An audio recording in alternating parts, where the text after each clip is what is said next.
que as abelhas que somos nós mesmos fabricam, zumbindo a luz dourada do sol, símbolo sagrado da eternidade.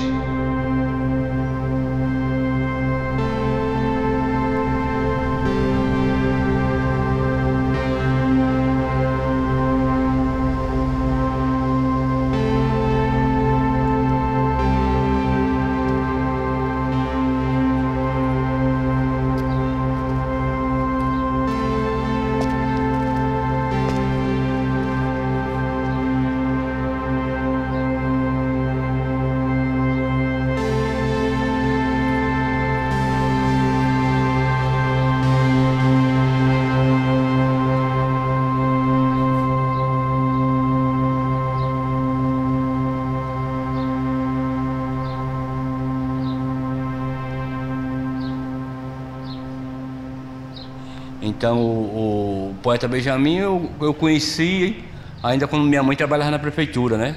Para mim sempre foi uma fonte de inspiração. E com o passar do tempo, né, a amizade, né, que eu tinha ele como, digamos assim, meu querido, meu velho, meu amigo. Uma frase que eu não esqueço nunca, ele dizia vocês comungam das minhas alegrias e partilham as minhas tristezas.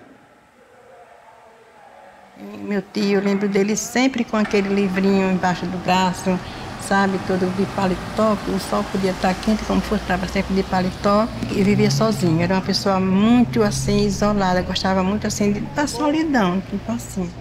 Como é que a senhora chama ele?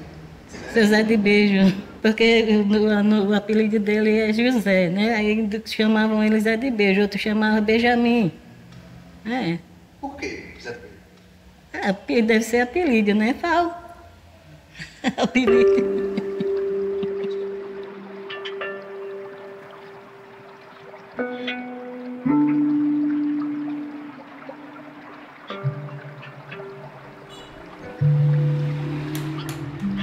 Eu, quando criança, eu morei ao lado da casa dele. Então, assim, eu conheço, eu via, muitas vezes eu presenciava ele no finalzinho da tarde, sentado numa cadeira de balanço, lendo os livros dele. E eu ainda, quando criança, não imaginava que um dia eu poderia estar contando, através do meu trabalho, a história desse grande poeta pilarense, que foi o José Benjamin. Eu acho que o artista, ele vive por essa causa. Do que adianta você lutar tanto para construir uma história e as pessoas não contarem ela lá na frente?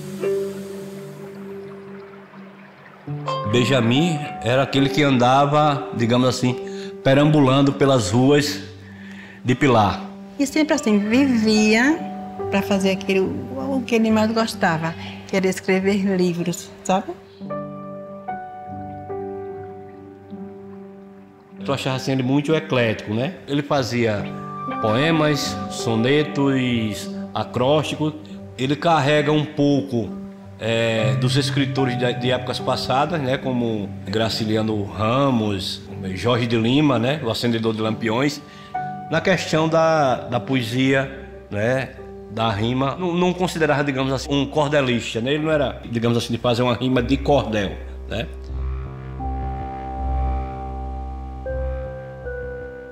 Justo se torna o seu belo exemplo, o que bem traduz o seu engrandecimento.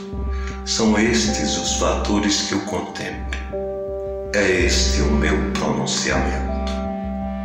Nesta fase verdejante e sonhadora, suscitando-lhe experiência consagradora, orgulhando-se do brio e da sua integridade. Por onde ele andava, eram aquelas pessoas que ele gostava, que tratava ele com carinho, ele estava sempre procurando fazer alguma homenagem para essas pessoas. Ele fazia aqueles acrósticos, aquelas mensagens, e colocava essas mensagens nos livros, né? E era uma forma também de ele ganhar o apoio financeiro para poder publicar, né, esses livros.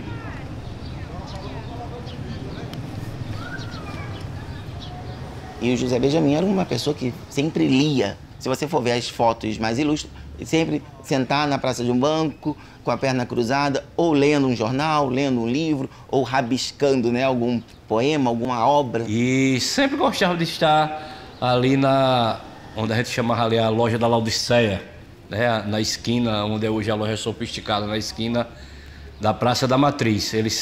Ali era um dos pontos dele que ele gostava de sentar, né, e para escrever.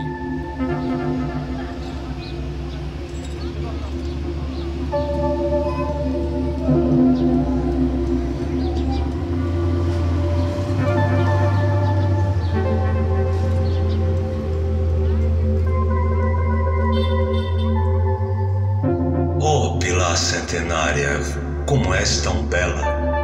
Lá do alto contemplo da lagoa o brilho, osculando a ribeira, qual a mãe o filho, em noite de vigília acaricia e vela. Tens a mesma manguaba, aquela que quando o menino ouvia o estribilho, água em rebuliço como se um cantarilho agitasse as barbatanas e nadasse nela. Teu ocaso é mais belo, o sol tem mais rubor, a lua lá no céu, num gesto de amor, em raios argênteos salpica os coqueirais. Recebe os versos desse vate louco. O que disse de ti, ó Pilar, é muito pouco, porque tu mereces um soneto a mais.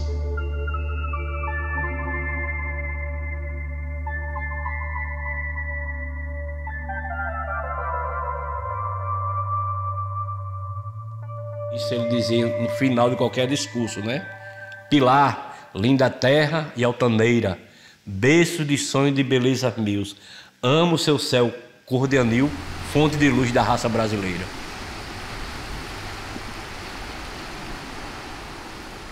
É o momento que ele escreve 10 livros, em que está sempre exaltando a cidade do Pilar e outras experiências, como ter sido vereador, Coroinha, que é a igreja matriz da cidade, é uma grande referência, e ter fundado tantas instituições, isso mostra que ele sempre teve voltado com isso.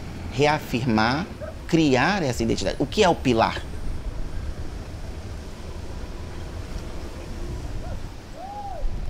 Ele produziu o hino da cidade do Pilar em 1972, mas junto com o maestro Benedito Clemente.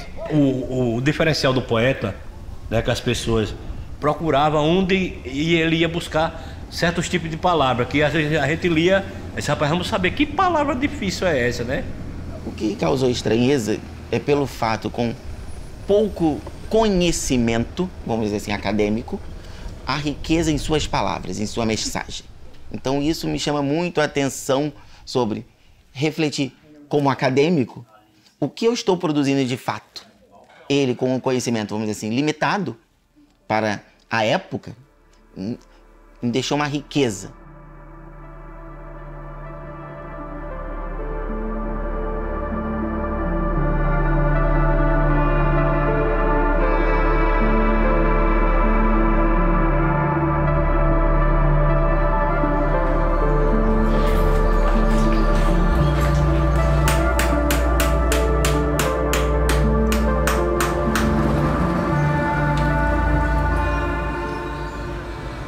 Quando eu trabalhei essa projeção, eu tentei trazer todo esse detalhe da história, né? Para que as pessoas, quando realmente olhassem para essa projeção dessa escultura, entendessem que ali realmente tinha uma história, que tinha um sentimento.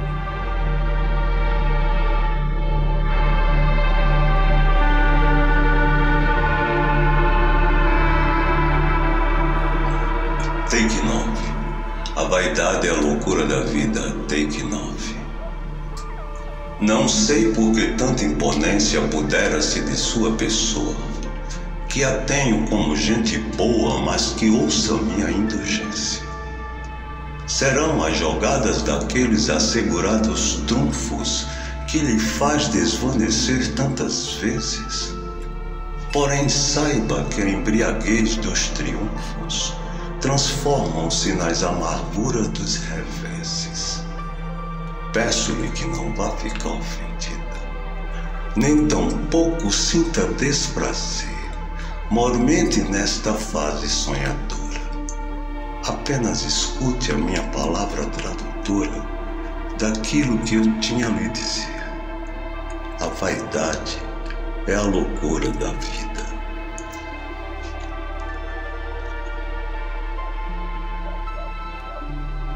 Quando lançava os seus livros, saía de porta em porta, ia a Maceió. Muitas vezes não tinha o valor devido, principalmente dos poderes públicos na época.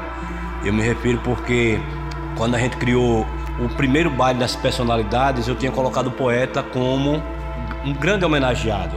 O prefeito da época retirou o nome dele da homenagem. Eu me recordo muito que eu acho que foi uma das maiores tristezas da vida do poeta. Ele seria um homenageado e no dia tiraram ele daquela lista.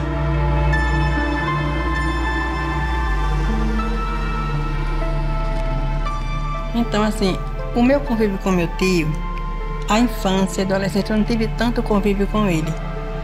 Eu só vinha assim mais assim conviver com meu tio a partir do momento em que ele assim foi, já a idade passou, não é? E ele foi ficando doente. Foi como eu fui me aproximar mais do meu tio. Foi nessa fase assim, mais da doença dele, não é? Mas ele foi muito resistente a querer uma pessoa para ficar com ele, para cuidar dele. Quando eu vinha trabalhar, eu digo, seu Zé, estou aqui na porta, vem abrir. Tinha muito tempo que ele fingia, para não abrir. Depois ele vinha, abria a porta, aí eu ia fazer a mesma coisa. Cuidava no almoço dele, depois que eu cuidava no almoço dele, aí eu mandava ele tomar banho. Seu Zé, vamos tomar banho. Ele está doente. Ele está doente. Aí eu disse, não, o senhor não está doente, não, o senhor está bom. Vai tomar o seu banho. Aí ele tomava o banho dele. Vai chamar o Sérgio? Eu digo, só vou chamar o seu Sérgio se o senhor tomar banho. Se o senhor não tomar banho, não vou chamar o seu Sérgio.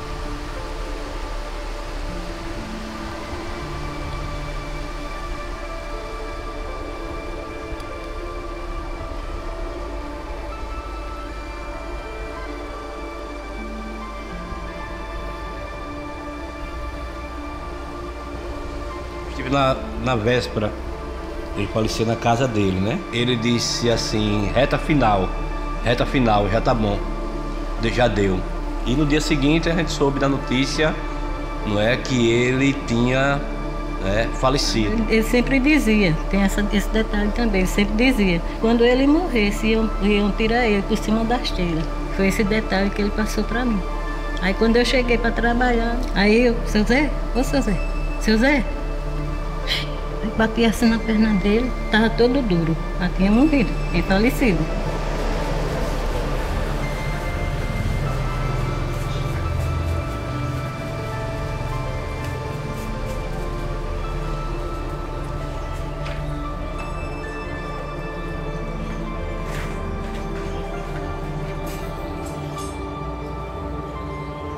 Cheguei lá que eu fiquei sabendo, né, que ele estava, não tinha mais o que fazer. Vamos providenciar, não é, o sepultamento, né? Ficou aqui na Casa da Cultura, o corpo, né? Aí passou a noite e teve no outro dia. E assim foi. E até hoje resta só a saudade, né? E o orgulho, né? Pela pessoa que ele foi, a humildade, né? E uma pessoa inteligente, uma pessoa que fez tudo assim, fez muito pela nossa cidade, né? Ajudou a nossa cidade, o nome da nossa cidade ser divulgado, né? Ultrapassar assim, né? Todo o Brasil conhecer nossa cidade e ele também contribuiu para isso, né? É porque eu costumo dizer que a arte ela é uma expressão do coração do artista para o público. Então, imagina assim o impacto que foi para mim quando eu recebi a notícia que tinham destruído um dos trabalhos que eu fiz, que foi a projeção.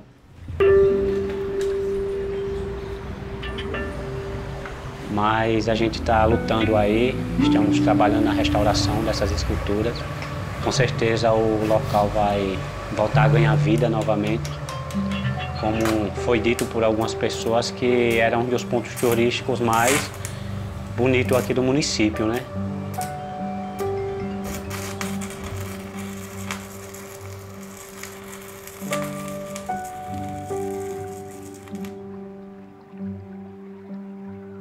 Eu acho que ele deveria ser melhor reconhecido. Por exemplo, muita coisa eu aprendi sobre a minha carreira docente com os meus professores que já estão para se aposentar. Não estão nos livros, não estão num texto acadêmico. E é um modo que, se eu não valorizo eles agora, eu não tenho que esperar um caixão, esperar morrer para valorizar. porque perdeu o sentido. E o que eu aprendi? De uma coisa eu tenho certeza, ele foi muito valorizado pelo povo do Pilar, né? Lá perto de falecer, né? Foi homenageado em vida, né? Que eu vi a situação dele depois de fundar a academia, né? Qualquer casa que ele morava, estava a Academia Pilarense de Letras. Quando ele faleceu em 2013, eu fui tocando barco. Aí a partir daquele ano, aí a academia passou a ter um prédio, né, para funcionar a sua sede. Me chama muito a atenção porque ele falece em agosto e aí a biblioteca é inaugurada justamente em dezembro de 2013. Então acaba sendo uma grande providência, que é justamente um equipamento voltado para a educação, formação continuada, levasse o nome do poeta. E a biblioteca acaba tendo essa responsabilidade, inserir o novo no velho.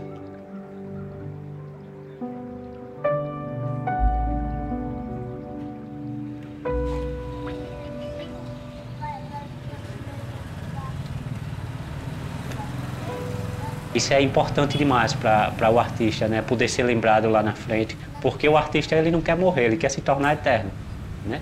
E é justamente isso, aquilo que a gente traz para as pessoas. A nossa obra, ela não é apenas aquilo que a gente pinta ou aquilo que a gente mostra pelas nossas mãos. É aquilo que a gente significa também na vida das pessoas.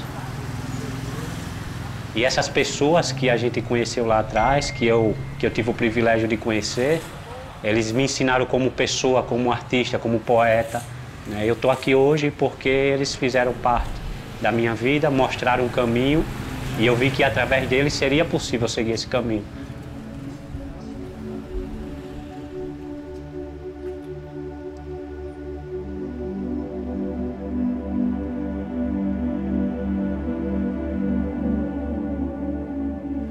Que eu gostaria muito da alegria que ele tinha com a família, né? Ele sempre dizia, a minha confiança é você, Miriam. Você é a minha confiança, outra pessoa não, mas você é a minha confiança em tudo. Falou muitas vezes que eu era a célula viva da alma dele. Você é a célula viva da minha alma, sabe? Isso aí marcou, né? Porque me marcou muito isso aí, né? Eu digo, que bom. E o Senhor também, seu Zé, eu amo o Senhor também é a célula viva da minha alma. Agora eu não consegui traduzir isso para ele assim, dessa forma que ele está. Eu amo o Senhor, agora ele foi forte e profundo, né? Você é a célula viva da minha alma. E agradecer a ele por tudo que ele fez, não é? Né? Ter demonstrado esse amor que ele sente pela cidade nas obras dele. Exatamente, é esse mesmo, esse empirismo, essa experiência de vida dele é o que impacta, o que transforma Pilar no que é hoje, que vem se destacando pela sua identidade hoje, a cultura do Pilar. O poeta Benjamin, para mim, foi um mestre, um professor de literatura. Então a gente não pode deixar esse legado, esse que se aprendeu com o poeta Benjamin morrer, né?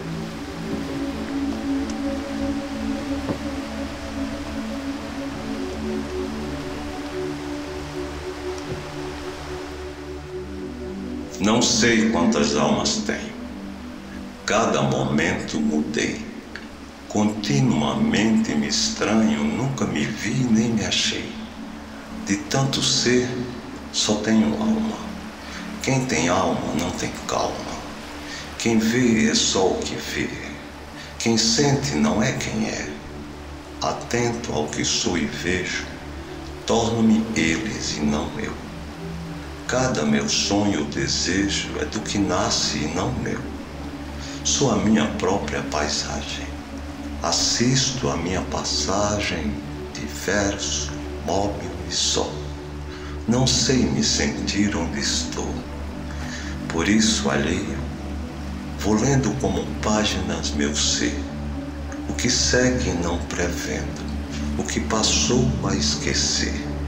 Noto a margem do que li, o que julguei, que senti. Releio e digo, fui eu. Deus sabe por que me escreveu.